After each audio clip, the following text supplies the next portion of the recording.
Mais je pensais vraiment que l'armée russe, c'était autre chose. Alors je vais pas dire que je suis déçu par ces lacunes, tant mieux pour les Ukrainiens, mais je suis vraiment étonné. Parce que j'ai l'impression que on s'est légèrement fait intoxiquer par le soft power russe. Au niveau des images qui ont été diffusées, sur les performances de ces blindés, de ces avions, de ces missiles, de ces systèmes antimissiles. Qui ne connaît pas le T-14, le dernier char hyper moderne de l'armée russe? Qui ne connaît pas le S-300, puis le S-400, puis le S-500? Les systèmes anti-aériens et anti-missiles qui devaient être invulnérables.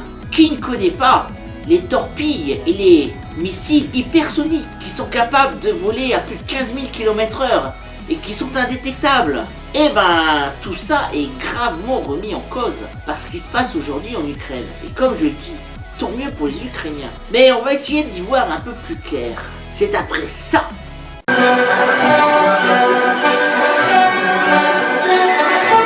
Salutations compagnons et compagnonnettes. Je suis Bayan Taillefer, forgeron médiéviste et historien à 16h ou le contraire. Comme d'habitude, je parle beaucoup trop. Et la vidéo concernant la guerre en Ukraine était beaucoup trop longue. Je l'ai donc divisée en deux parties. La première partie que vous avez pu apprécier la semaine dernière concernait donc les petites difficultés que rencontre l'armée russe dans son invasion du Caucase. Et je vous ai décrit les armements, missiles anti-chars et drones que l'état-major russe aurait dû prendre en compte avant de lancer ses divisions blindées trop à la légère. Et bien cette fois-ci c'est la suite. Et vous allez comprendre que l'état-major russe a donc fait, selon moi, modeste petite amateur de stratégie militaire. Je disais donc que l'état-major russe a commis deux grandes erreurs. L'armée russe, dans sa doctrine militaire, n'a pas retenu deux leçons essentielles. D'abord, celle de la guerre froide. Lors des belles années de la guerre froide, je plaisante évidemment, les Russes, le pacte de Varsovie, disposaient de 50 000 chars d'assaut. En Europe, on en avait un peu plus de 10 000.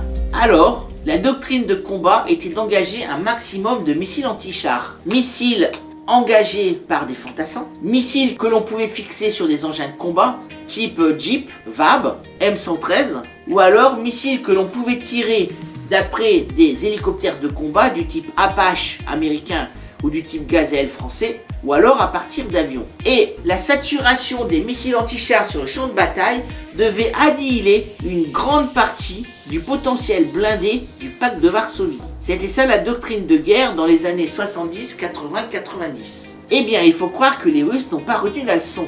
Ils n'ont pas retenu la leçon du potentiel meurtrier de ce type d'armes sur leurs blindés, aussi modernes soient-ils. Deuxième enseignement, les Russes n'ont pas tenu compte de la guerre du Haut-Karabakh.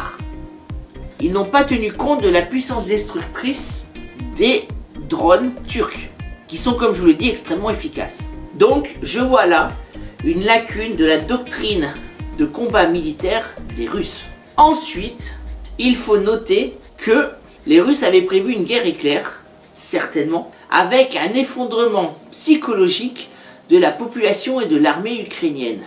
Ils n'en furent rien. Les espions et les éclaireurs du FSB, donc le successeur du KGB, les services secrets extérieurs russes, avaient promis à Poutine que les armées russes seraient accueillies à bras ouverts par les Ukrainiens.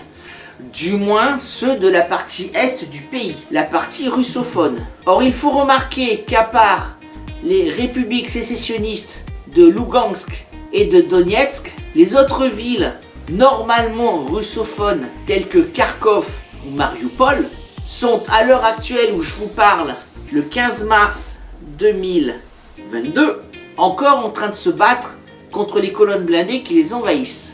Alors, c'est vrai qu'on n'est plus à la grande époque du goulag, mais vu le caractère de M. Poutine, si j'étais chef du FSB, je crois que j'aurais beaucoup de cheveux blancs à me faire. Bref.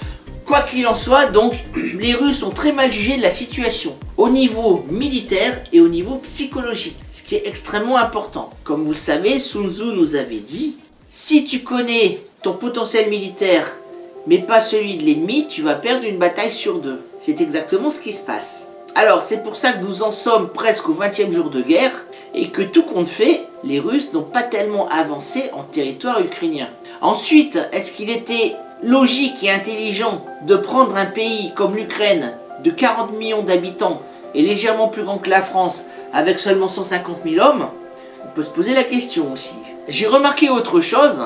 Alors je ne sais pas si on peut appeler ça de l'arrogance ou de la stupidité. En tout cas, il est certain que le déplacement des colonnes blindées en territoire ukrainien laisse beaucoup à désirer. Je me souviens de ces images de blindés en double colonne espacés simplement de quelques mètres qui furent attaqués soit par des drones, soit par des missiles anti-chars.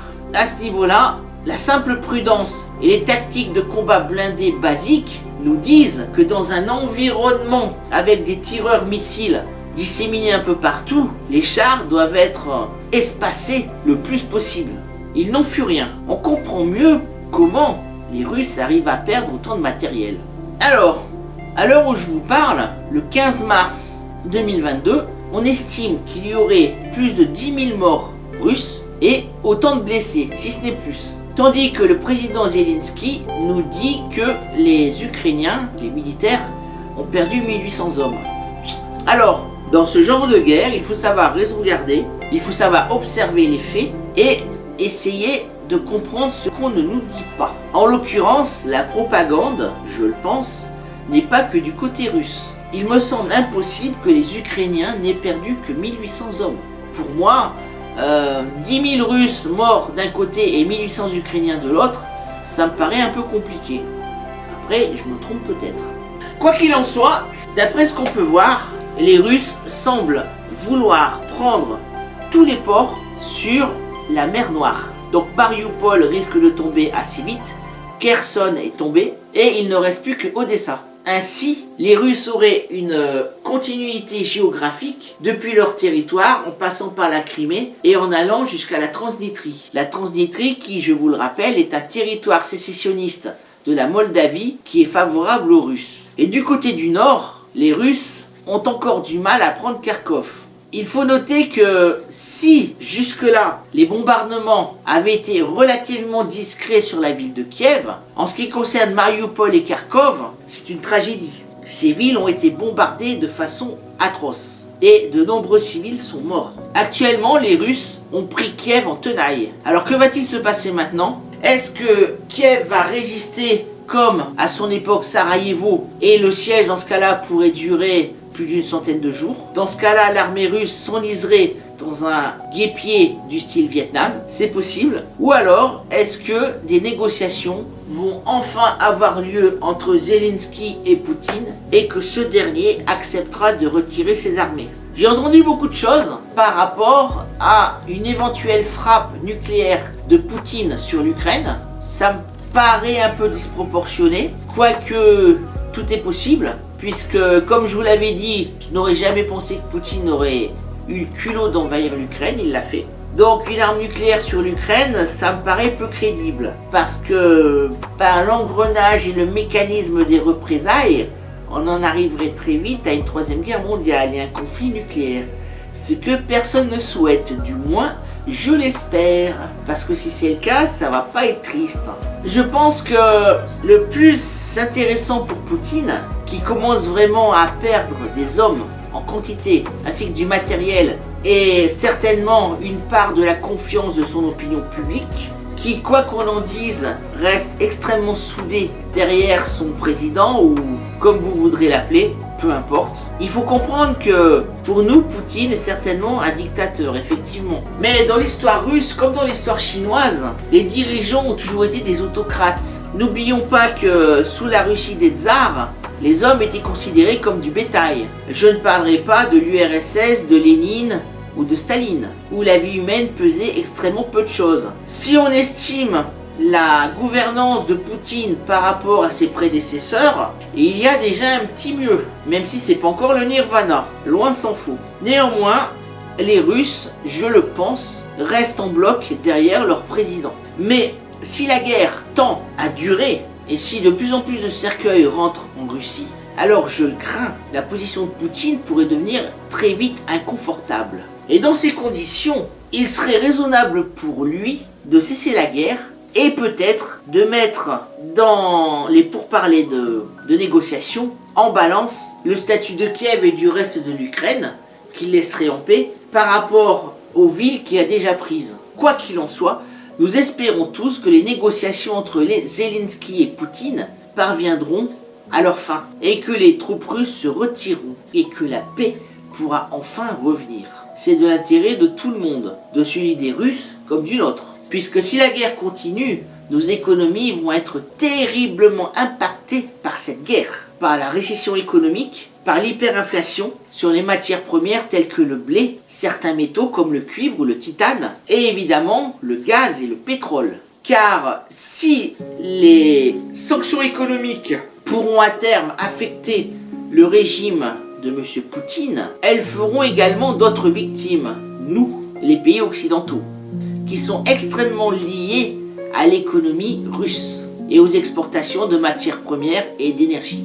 Enfin, quoi qu'il en soit, on espère ne pas se retrouver dans le cas de figure du Japon en 1941. Je vous le rappelle, le Japon avait envahi la Chine, les Occidentaux n'avaient pas réellement bougé, à part envoyer des volontaires américains pour composer l'escadrille de combat des Tigres volants. Ensuite, en juillet 1940, le Japon avait envahi une partie de l'Indochine française. À ce moment-là, le président Roosevelt avait ordonné un blocus total de l'économie japonaise. L'économie japonaise qui était en train de mourir asphyxiée par ce blocus. À ce moment-là, le gouvernement japonais, très militariste, n'avait eu comme solution que d'enclencher la guerre mondiale contre les USA en attaquant Pearl Harbor le 6 décembre 1941. J'ai fait pas mal de vidéos sur ça aussi.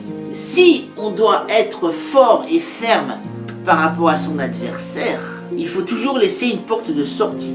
Ça aussi, c'est Sun Tzu qui nous l'a appris. Humilier son ennemi ou le mettre dans ses retranchements ne mène à rien de bon. Le tigre n'est jamais plus féroce et meurtrier que lorsqu'il est blessé. Ne l'oublions pas. Voilà, je vous ai fait un petit topo sur la situation tactique militaire des Russes en Ukraine. J'espère que la paix va enfin revenir. Je le souhaite. Parce que j'en ai marre de voir des réfugiés. J'en ai marre de voir des soldats qui meurent au combat, russes ou ukrainiens. J'en ai marre de voir des immeubles qui brûlent, qui s'effondrent sous le coup des bombardements. Et j'en ai marre de voir des cadavres de femmes ou d'enfants dans la rue. Ça me fatigue et j'aimerais que tout cela cesse le plus rapidement possible. Voilà, j'espère que cette vidéo vous a plu. Si c'est le cas, comme vous le savez, abonnez-vous, mettez un pouce, partagez-la. Vous savez que j'ai besoin de vous pour faire progresser la chaîne. Et comme vous le savez, maintenant l'histoire, c'est toi qui l'as fait.